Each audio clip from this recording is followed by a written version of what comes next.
Hi, I'm Callum from Tyne Valley Motorhomes, and this is the handover on the Elddis Flyte 145. So as we start, we'll walk around on the driver's side of the vehicle. First, you've got your two fridge vents, and then below you've got your wastewater drain. So anything you've put down a plug hole goes into a separate holding tank, and you'd simply open and drain off the water. So what you want to do is, in the winter, you want to make sure this is completely empty, and on the way out of your site after your stay, you'd normally pull into the motorhome service bay and open your waste up to allow it to drain. Next to it, you've got your flue for your wheel heating system. So it's just the exhaust,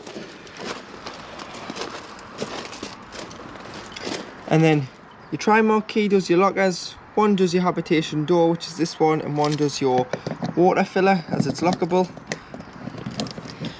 You'd put a hose pipe in there and wait till it either overflows or until you're happy you've got enough water on board. So most sites have got a brass tap, so you will need a hose pipe and some connections to carry with you in the motorhome. And then should you want to drain it off, so say you've taken on contaminated water, the water's gone stale, or you are winterizing, you'd simply just open and drain that off, as you wouldn't want the water to freeze in the tank over the colder months in the winter. And then using the tri-mark key, you can open this locker here, which is your battery locker. So you've got your leisure battery and you've got a hookup point. So to hook the vehicle up, you get your hookup lead, lift the collar, slide it on there, and then what you want to do is just wedge the wire into the groove, and then you'll be able to lock the door with the tri-mark key. You've got your another flue for your water heater,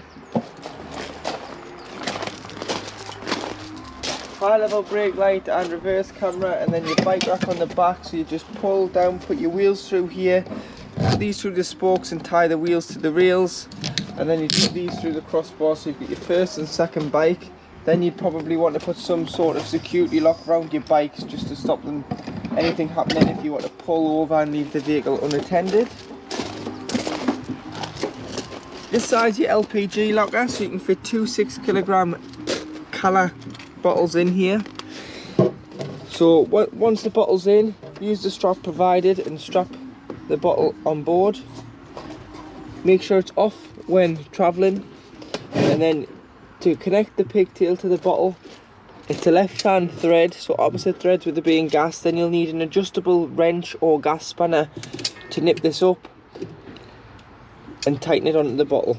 Make sure it's turned off when you're travelling, and obviously you can turn it on when you arrive on site, but you can't fit two in there.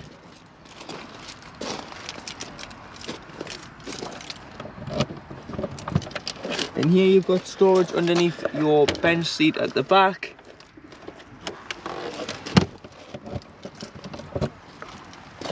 And then you've got your cassette flue. So your toilet's behind here, this is your cassette.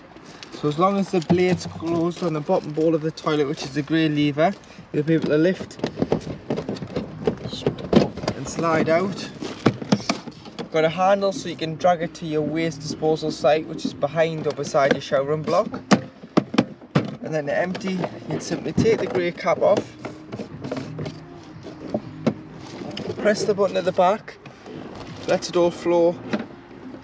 And then what you do is you put some, there's normally tap, you put some water in via the spout, give it a final rinse and tip out again. And then if you're using the liquid form of chemical, which is either the blue or the green, a cap full straight into here, it's good to go back into the vehicle. If you're using the tablet form, you put a pint of water into here and drop a tablet into the toilet cassette, and that'll break up into the liquid, but the tablets are more easy to carry now compared to the big bottles of liquid. At the door here, the passenger door, you've got your diesel filler, which opens with the main ignition key. So you've got a lockable fuel cap, and then you've got 5 bar on the front for tyre PSI, so 5 bar, and then 72.3 on the front, and 5.5 bar on the back, which is 79.5 PSI on the rear. Toolkit underneath the seat, so it's got a jack and brace and a tone eye. Engine battery lives underneath the floor on the Peugeot boxes. and then you've got your bonnet release there.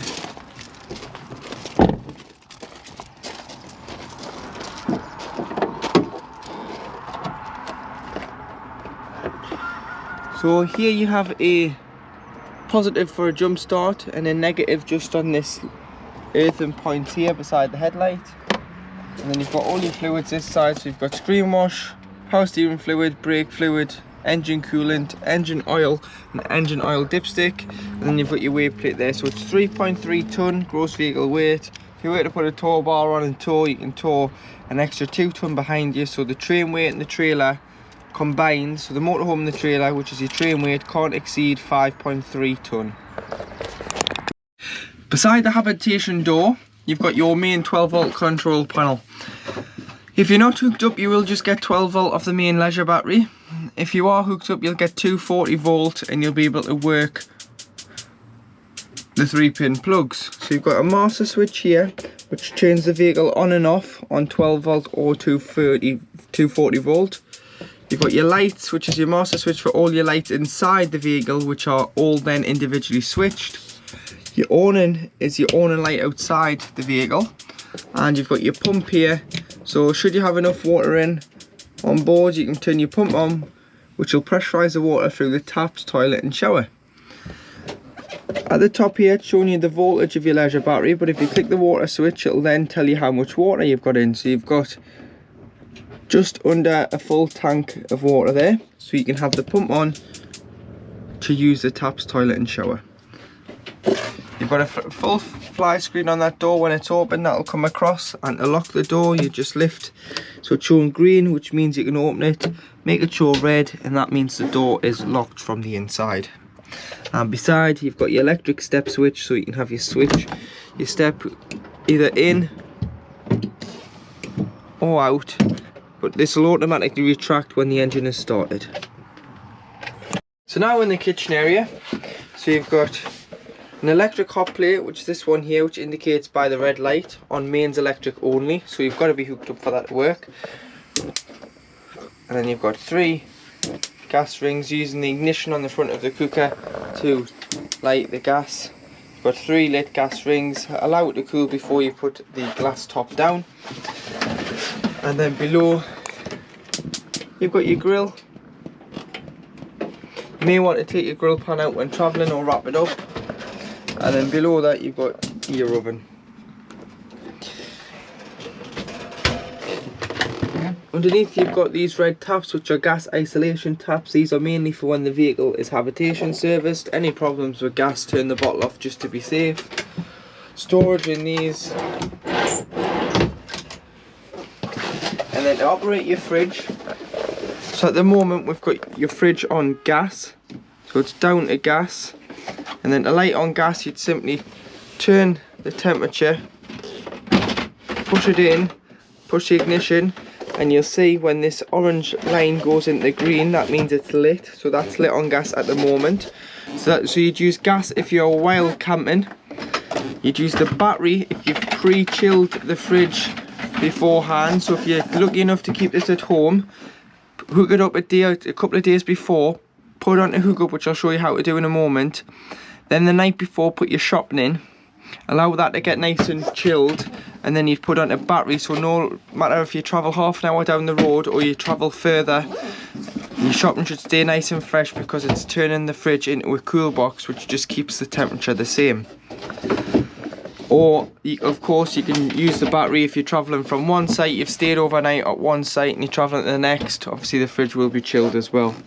Going up, you've got the hookup, so mains plug is the hookup, so that's 240 volt, so that's how you use the fridge on a campsite or if you were pre-chilling at home. And then at the top is off. You've got your temperature here, and you've got your ignition for your gas. In the fridge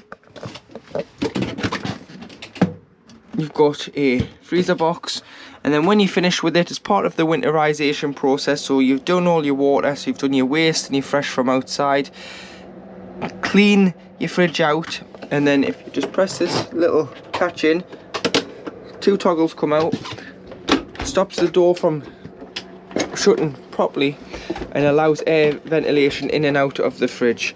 So that'll stop any mould and bacteria growing in your fridge. Above you've got plate and cup rack storage, and this is just a fuse spare for the microwave, which is an 800 watt mains electric microwave, so you've got to be hooked up for this to work. Got your draining board, which just sits on one side of the sink, and then this is just showing that your water pump is working and your water's getting nice and warm there. Now in the washroom, so to operate the toilet, make sure the pump's on and you'll be able to press the blue button, which is the electric freshwater flush. Like so. And then on the front of the toilet, you have a grey slider, which is to operate the blade. So if you slide that to the right, it opens the blade and allows everything to go into the cassette. So when used it, we'll always advise that you flush first, because there's a seal in there, so it keeps that seal nice and lubricated. And then if you slide it to the right when using it, flush after you've used the toilet, and then if you slide to the left, it'll close the cassette, and means that if the cassette is ever full, you can get it out, because if it was to be opened, you wouldn't get the cassette out. It would be stuck in place and you'd have to come in and shut the blade. You get a light on here by the cassette diagram when the cassette's full. You've got a toilet roll holder, toiletry cabinet, hanger reel for your towel. Your shower screens have got two turnbuckles on here, so they're just catches for when travelling. But what that will do is it'll come over the toilet and give you a separate showering space. And then when you are winterising, we'll always advise that you take your shower head off your hose, lie your hose in the shower tray, as you can see there, it's got a loop in, any water could potentially freeze in here, and leave every mixer tap throughout the vehicle in the open position in the middle of the mixer. Then always tie this back, and above you can pinch this to open, but you can't have one side down and one side up, one side down, just depending on the wind. And you've got a blackout blind on there as well. In the wardrobe opposite the kitchen, you've got your freestanding table, and then you've got your status, or should I say Vision Plus TV aerial. So with this aerial, this green light indicates that we've got a signal where we are now. Should that be red or orange, it means that the signal is potentially low or not at all. So what you need to do is you need to loosen this nut off, then you can slide the aerial up, and it just lifts it up above the roof of the vehicle. Use this toggle to direct. But what I would do is I'd look where other motorhomes and caravans are pointing on your site, and then you should be able to get a good enough signal. But when travelling, it's got to be pulled all the way down. The nut's got to be tightened to stop the wind from breaking the aerial on the roof. And finally, you've got an amplifier built into here, so you've got a min and a max, so you can boost the signal should you need to. And you've got two hanging rails, so you've got a large wardrobe. In the back lounge is where you'll find your heating and hot water controls. So to start the heating off, on the O it's off, and then to the right hand side you've got the fans, so you can just blow the heat that's in the vehicle, recirculate it around the vehicle. You've got gas of heat on the heating if you're wild camping and weren't hooked up.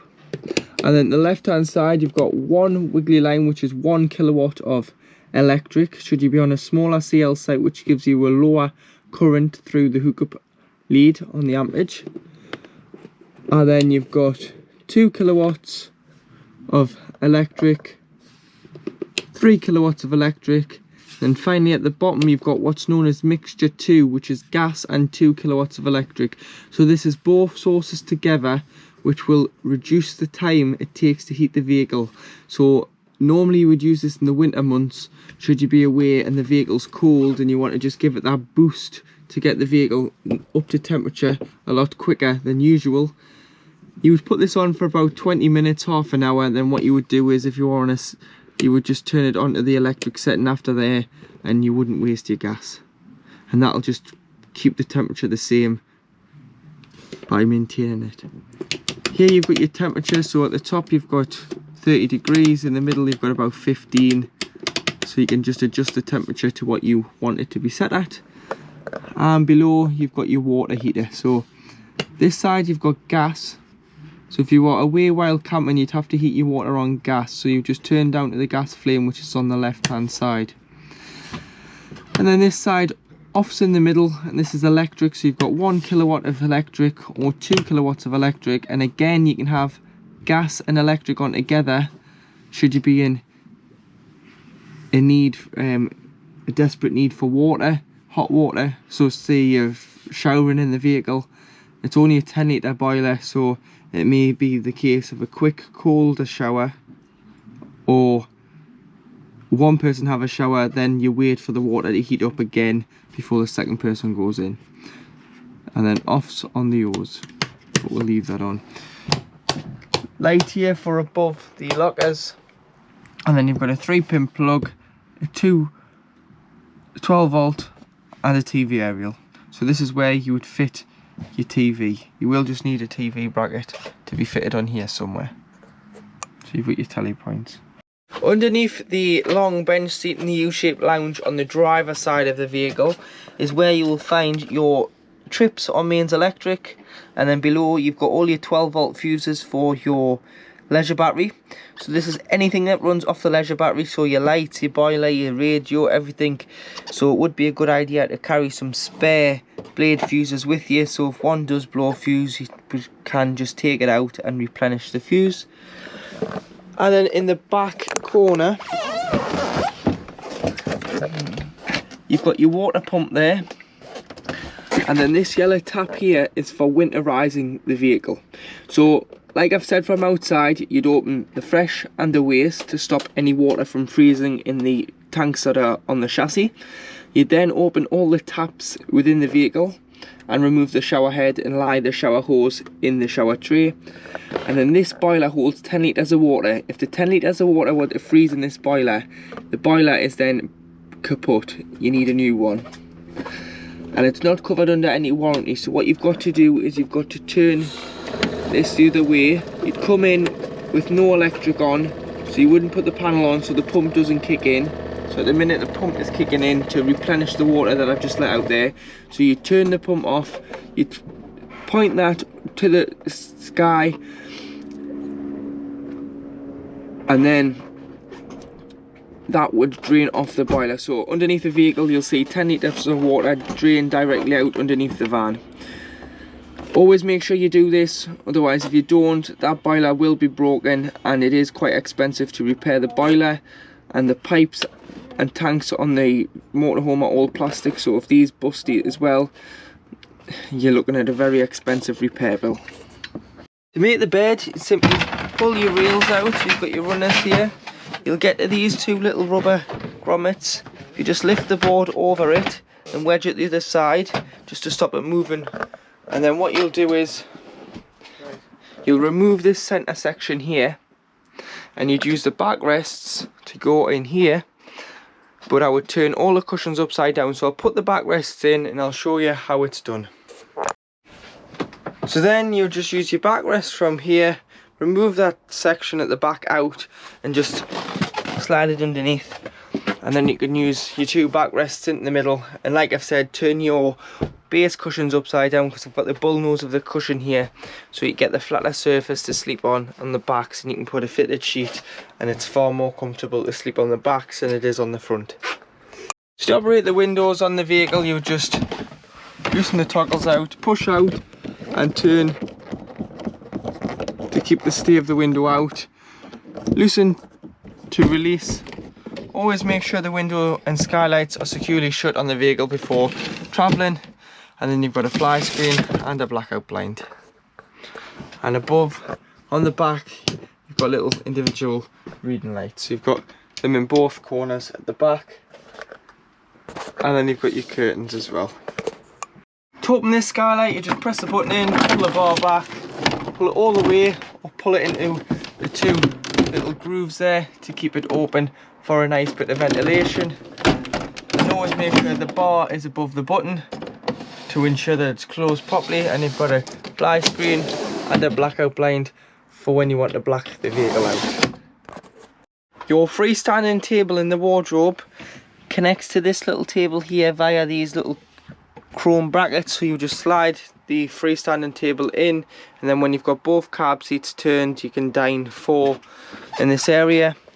And then at the back you've got some catches there on the back to release the table, so the table can then swing out should you want it to, but when travelling you probably want that catch in just to stop it from moving when you're on the road.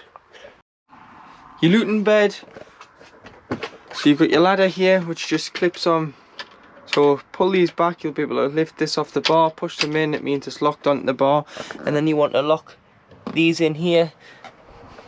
And then what you can do is pull this off, you can lift this up so you've got more headroom to get in and out the cab, and then when it's down you've got curtains on there so you have privacy from the rest of the vehicle. So now in the cab to the right of the driver you have your handbrake, and then behind you'll notice you've got curtains on this model, so to black the cab out there's a rail and you just pull your curtains round. You've got electric windows and electric mirror adjustment, so 2 positions on each mirror, so top and blind spot. You've got your rear view camera, which you've got 2 channels there for when in reverse, so that's in reverse there.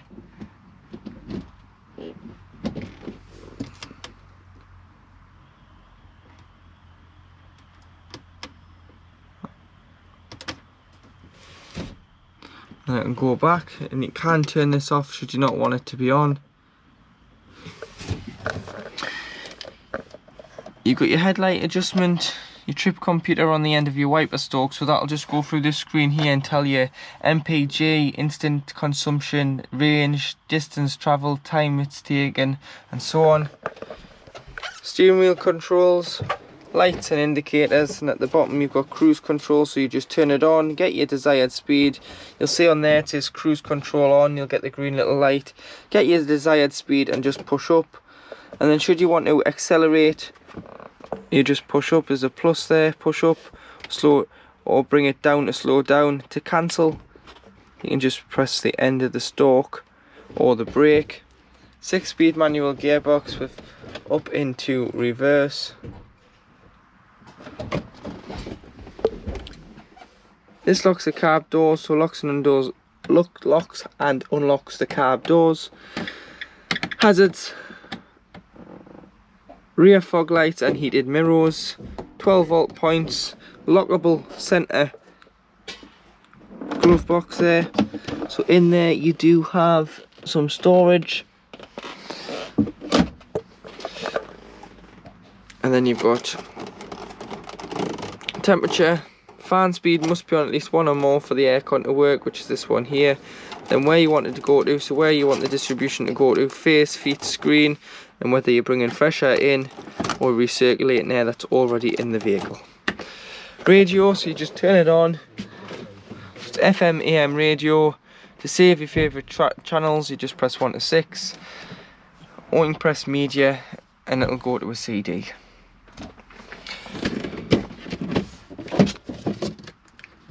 Top box, which is another glove bin, and another glove box down there. To operate the awning using your winding handle, you clip it onto the hook at the back and then wind the awning out. What you want to do is you want to wind it out until you can reach inside of the canopy. So keep going to about there, and then you want to get your legs down, so you want to pull your legs up with 2 hands, slide it down, loosen the nut off, which is just the telescopic height on the leg. Get both legs down.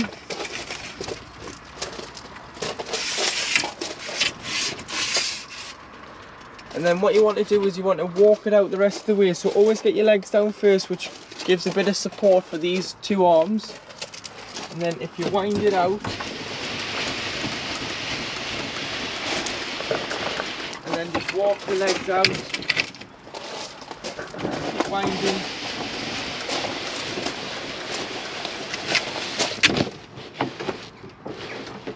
And just take the strain of the canvas there, and then you've got a rafter bar here, which is adjustable as well.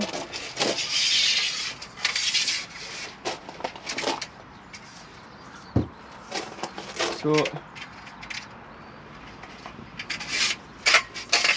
that'll clip within here, and then the other end just clips onto there, and it puts a bit of another bar in the middle there, just to give a bit more support to the awning. Should the wind speeds be any more than 15 miles an hour, don't use your awning. If you go to bed and you've had the awning out, please take it in, or you go away for the day. Don't leave the awning out on the vehicle because you don't know what the weather's going to be like when you're out. And then should you want an air awning, which will be like a tent and give extra space, enclosed space on the outside of the vehicle, you've got a C-rail here fitted to the front of the awning, so you'll need a drive-away kit. And then what you can do is you can get a drive-away kit and an awning to fit the vehicle.